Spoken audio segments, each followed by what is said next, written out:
Vejam só. Essa matéria que circulou bastante ao longo do dia de ontem, e ela cai como uma luva em um comentário do Eduardo Bolsonaro de dias atrás. Já falamos sobre isso. A turma da Veja, ontem de manhã, diz o seguinte: ministros do Supremo tentaram contato com Estados Unidos para mapear retaliações. Incursão fracassou porque a avaliação é que poucos têm acesso aos planos de Trump. Uma coisa que vem acontecendo já há um certo tempo, e acho que vocês conseguem perceber, é que tanto Eduardo quanto Paulo Figueiredo estão meio convictos que, olha, vocês querem resolver a situação? A gente tá aqui, pô. A gente tá aqui, a gente resolve, a gente consegue abrir portas para vocês. E a gente vai vendo aí que todo mundo que vem tentando abrir portas por outros lados, vem dando com a cara na porta. Aí a matéria da Veja diz que, com a independência do judiciário alçada, a moeda de troca no tarifaço anunciado pelo Trump, ministros do Supremo tentaram nas últimas semanas contatar extraoficialmente autoridades americanas para saber se podem estar em uma segunda etapa de retaliações da Casa Branca. E aí? Na segunda fase, vai ou não vai? As abordagens envolvem contatos com congressistas republicanos e integrantes da academia, mas foram infrutíferas. A avaliação de que poucos têm acesso real aos planos de Trump, que condicionou a flexibilização das tarifas impostas ao Brasil ao fim do que classificou como caça às bruxas contra Bolsonaro. Poucos têm acesso. Você vê, né, que no bastidor, quando não tem ninguém vendo, tem sempre alguém aí se movimentando para um lado e para o outro. Parece que as coisas não estão tão bem quanto nos vendem. Como nenhum dos 11 integrantes do Supremo foi avisado sequer informalmente de que seus vistos americanos foram suspensos, os magistrados não têm informações concretas se também estão entre os alvos de sanções da chamada Magnitsky. A Magnitsky, quem está na lista aparece. Eu acho que o que eles estão atrás é saber se existe chance deles entrarem numa nova leva de sanções. Entre interlocutores do tribunal, a ordem é demonstrar apoio irrestrito. Não todo mundo apoia o homem. Embora focos de contrariedade são conhecidos, desde que o tribunal passou a condenar altas penas réus do fatídico 8 de janeiro de 2023 e não arriscar se expor a constrangimentos desnecessários, como viajar e correr o risco de ser barrado por ordem da Casa Branca. O encontro fechado de Dedé com Gilmar, Moraes e autoridades para debater sanções dos Estados Unidos e a Magnitsky. O banqueiro Dedé do BTG, ele, o homem mais fabuloso deste país, se reuniu nesta semana com Gilmar, Moraes, o Messias, o Paulo Gonet. Também esteve presente um representante de outra instituição financeira. Outra qual? Qual outra? Curioso isso, né? A Bela Megali cita grupos, pessoas, mas esse aqui ela não fala quem é. Por que não? Por que, Bela Megali, você não revela? Você revela tudo menos quem é essa outra instituição? Seria muito importante. Eu queria muito saber. O almoço ocorreu na última terça, em Brasília, na casa de Rodrigo Maia, que atua como presidente da Confederação Nacional das Instituições Financeiras. Rodrigo Maia, que inclusive concedeu algumas entrevistas ao longo da semana e recusou a todo momento traçar mais detalhes sobre a Magnitsky, sobre o que pode acontecer, não pode acontecer, se clientes podem ter suas contas encerradas. É curioso como tudo está acontecendo, né? Um tribunal que, sei lá, velho, tão rápido para decidir coisas importantes para a soberania nacional. Eu tô esperando o senhor Paulo Gonet, né? Porque você deve lembrar, né, que o Lindenberg, né, o PT, acionou o Supremo para impedir que a Magnitsky valesse no Brasil.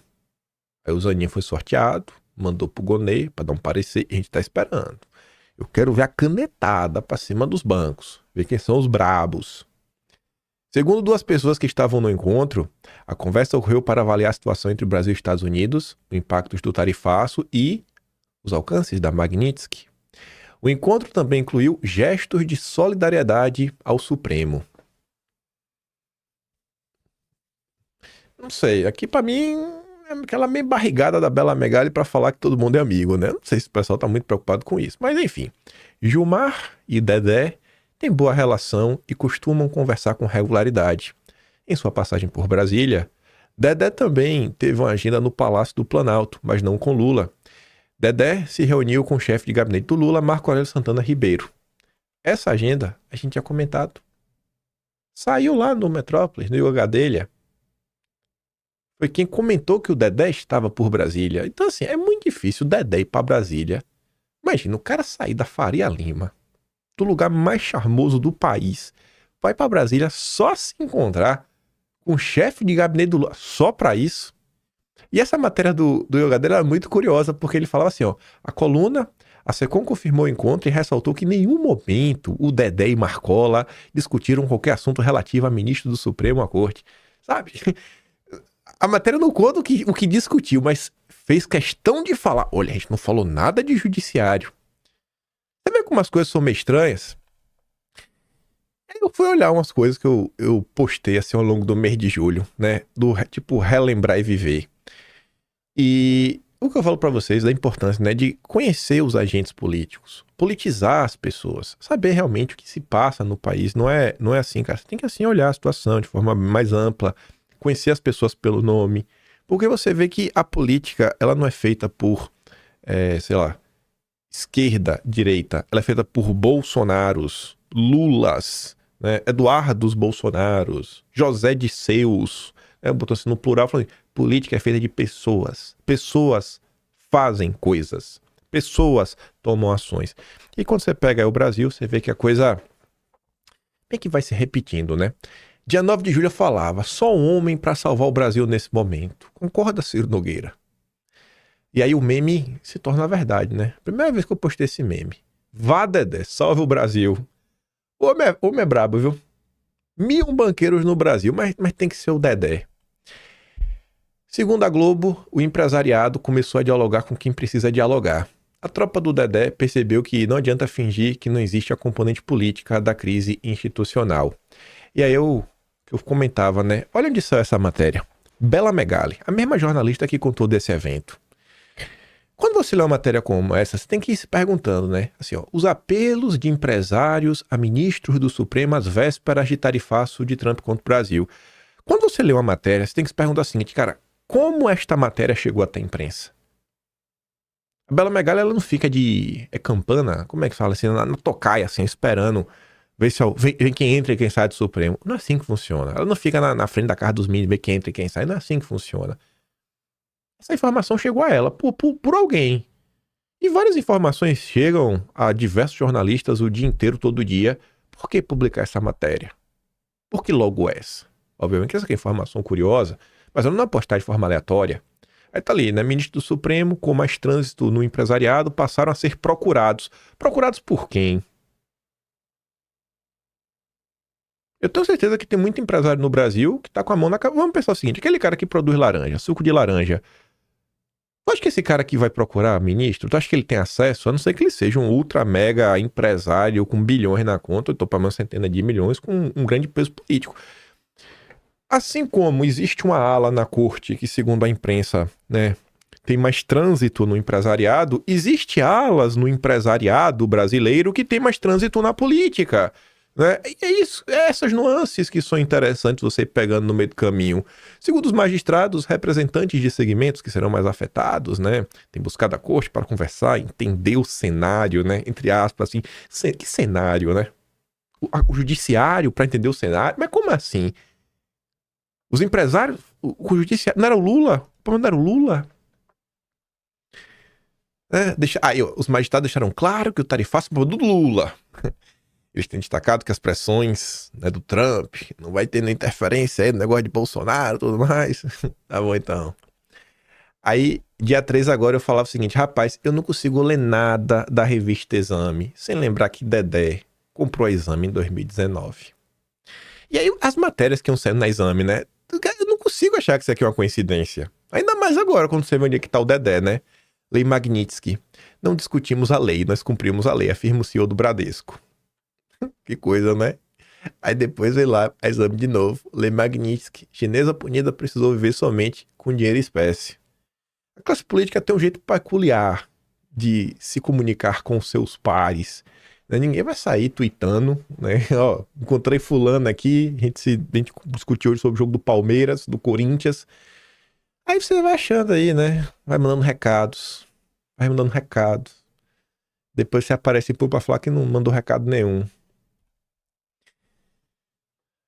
Você vê que acontecem eventos no Brasil, às vezes você nem lembra. Esse caso aqui mesmo nem me passou pela cabeça. Eu tava pra fechar o vídeo, agora de manhã cedo, quase 6 da manhã de hoje. José Fux, era do Estadão. Pergunta retórica. Será que foi pela proximidade com André Esteves, com ministros do Supremo, que o ex-presidente da corte, Nelson Jobim, membro do conselho do BTG, recuou na sua afirmação de que a suposta tentativa de golpe, na verdade, foi um quebra-quebra? Vocês lembram disso? O Nelson Jobim falou que não foi golpe, não era só um quebra-quebra. Isso pegou mal em alguns setores, né? Porque repercutiu muito. Nelson Jobim era do Supremo. Hoje tá no BTG. Olha só, né? Eu adoro o BTG. Aí tava ali, né? Nelson Jobim muda de opinião e agora apoia Alexandre de Moraes. E fica nessa, né? E aí? Foi o Dedé que falou com o Nelson Jobim? E aí? Dedé manda ou não manda? Manda muito. O Dedé é demais. Por isso que o Ciro Nogueira gosta dele. Tinha saído essa matéria também. Agora em julho. Dia 7. Como banqueira da Esteves sempre volta ao jogo do poder. Essa matéria comentava, né, que Gilmar Mendes e Dedé se tornaram interlocutores frequentes, encontram-se em vários cantos, jantares na casa do banqueiro, festas do ministro, eventos em Lisboa, coquetéis em Nova York. 2 anos depois, Musk entrou em atrito com o Supremo. Em 2024, Alexandre de Moraes bloqueou as contas da Starlink, até que o Twitter pagasse uma multa milionária por descumprimento de ordem judicial. Indignado com a decisão, Dedé ligou para o Gilmar e argumentou que era como cobrar da Ambev pelas fraudes na Americanas. Um CNPJ não pode responder por outro CNPJ, mesmo que pertençam ao mesmo grupo empresarial. Alegou fazer seu dever de ofício, ou melhor em inglês, job description, conversar com autoridades, sentir o pulso de Brasília e favorecer um ambiente saudável de negócios. Ele faz muito bem, disse Ometo. Precisamos que todos os empresários façam isso, né? O Ometo acha que é muito importante isso, né? Todos os empresários, imagine, todos. Não tem nem como todos os empresários fazerem isso, né? Esse é o Brasil do Dedé. Renato comentou sobre essa notícia falando assim: o fato da reunião ter ocorrido poucos dias após a sanção ao ministro da mais alta corte reforçou a impressão de que havia interesse em mapear riscos, identificar vulnerabilidades e avaliar possíveis alternativas antes de novos desdobramentos. A escolha da casa de Rodrigo Maia, figura central no lobby do setor financeiro, pode ter oferecido um espaço mais reservado para tratar de pontos que dificilmente constariam em atas oficiais. A ausência de chancelaria e Banco Central não estavam nessa conversa. Não tinha ninguém nessa conversa. Não, os dois. Sugeriu que o foco não foi negociar no exterior ou ajustar regras, mas discutir internamente como lidar com os impactos jurídicos e de percepção, colocar na mesma pauta Magnitsky e tarifaço pode ter indicado a busca por uma narrativa que enquadrasse temas distintos como parte de um mesmo cenário de pressão externa. A menção, segundo o banco, sem identificação, abriu espaço para interpretar que havia articulação mais ampla no setor, ainda que alguns preferissem manter distância da exposição pública. O vazamento controlado para a imprensa, com tom de solidariedade institucional, pode ter como efeito reduzir incertezas no mercado e transmitir a ideia de coordenação no topo. Aí eu faço uma perguntinha para vocês. Da mesma forma que depois que a declaração do Nelson Jobim circulou muito e ele voltou atrás, imagina, no dia 30, essa reunião foi no dia 5. Tu acha que quando sai uma matéria dessa na Exame, do CEO do Bradesco, um dos 5 grandes bancos brasileiros, tu acha que essa matéria aqui só quem viu foi o Vinícius? Tu acha que essa matéria aqui só quem viu foi a gente, que acompanha a rede social, né? Ninguém na classe política viu. Ninguém em Brasília viu essa matéria. Ninguém sabe que Dedé é o dono da Exame. Ninguém sabe.